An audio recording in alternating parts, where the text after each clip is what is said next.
The night it began, the rain didn't fall gently. It crashed against the city like it had been holding its breath for years.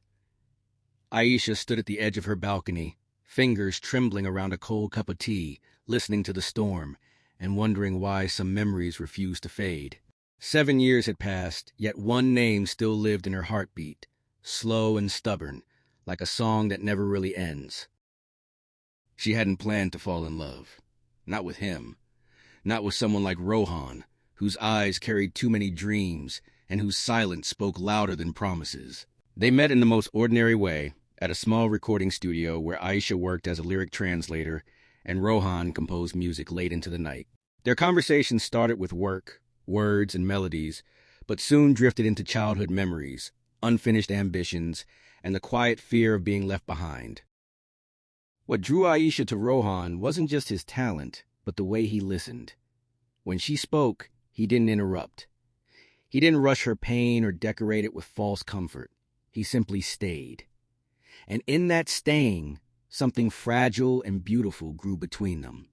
Slowly, carefully, like love that knows it could break.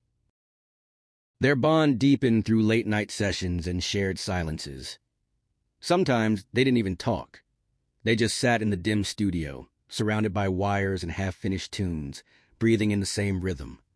It felt as if their souls were learning each other before their bodies ever dared to. Jism Se Jism Tak was never about desire alone for them. It was about connection, about the quiet understanding that passed from one heartbeat to another. But love, no matter how pure, is never free of challenges. Rohan dreamed of leaving the city, of making it big, of a future that demanded risk and sacrifice. Aisha, on the other hand, was tied to responsibilities she couldn't abandon. A sick mother, a younger brother still studying, and a life built on careful choices. She had learned early that dreams are expensive, and someone always pays the price. The first crack appeared the night Rohan told her about a contract offer in another country. His eyes were shining, his voice unsteady with excitement and fear. Aisha smiled for him. Truly she did.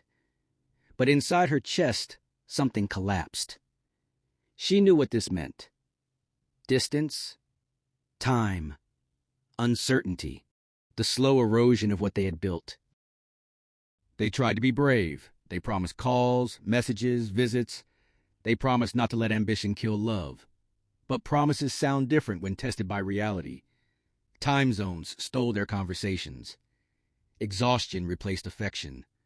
Small misunderstandings grew into heavy silences. And one night, after a conversation that ended in tears and raised voices, Rohan stopped calling. The separation wasn't dramatic. There was no final goodbye, just absence. Days without messages turned into months and months into years. Aisha focused on survival.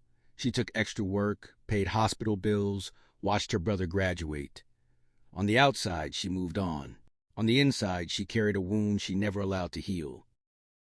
Rohan, far away, tasted success, but not peace.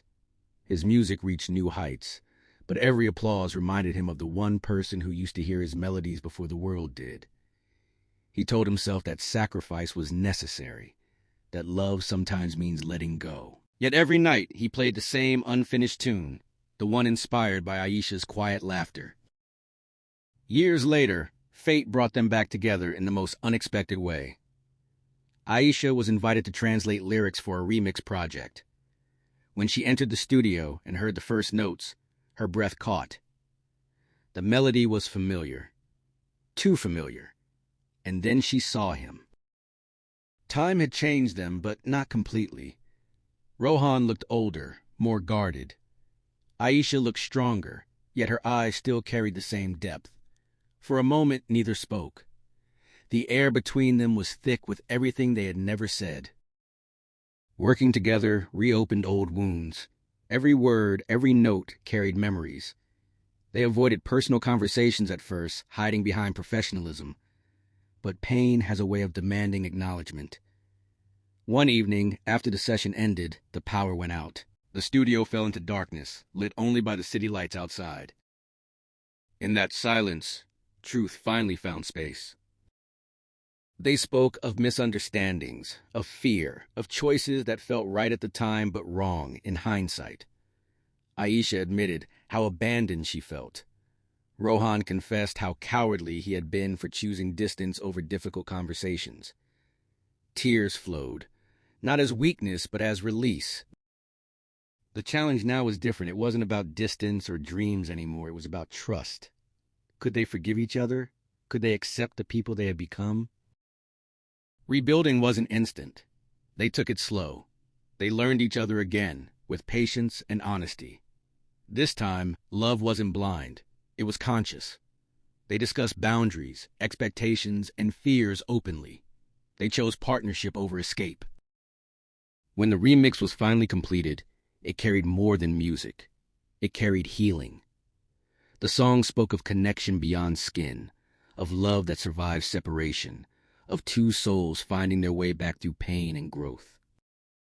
On the night of its release, Aisha and Rohan stood side by side, not as broken lovers, but as equals who had faced loss and chosen understanding. They knew the future would still bring challenges. Life always does. But they also knew that love, when rooted in respect and honesty, can endure storms. The rain returned that night, softer this time. Aisha leaned against Rohan, listening to the city breathe. She realized that love isn't about never losing each other. It's about finding the courage to return, to heal, and to choose each other again. And in that quiet moment, the journey from soul to soul felt complete. Not because it ended, but because it finally began with truth.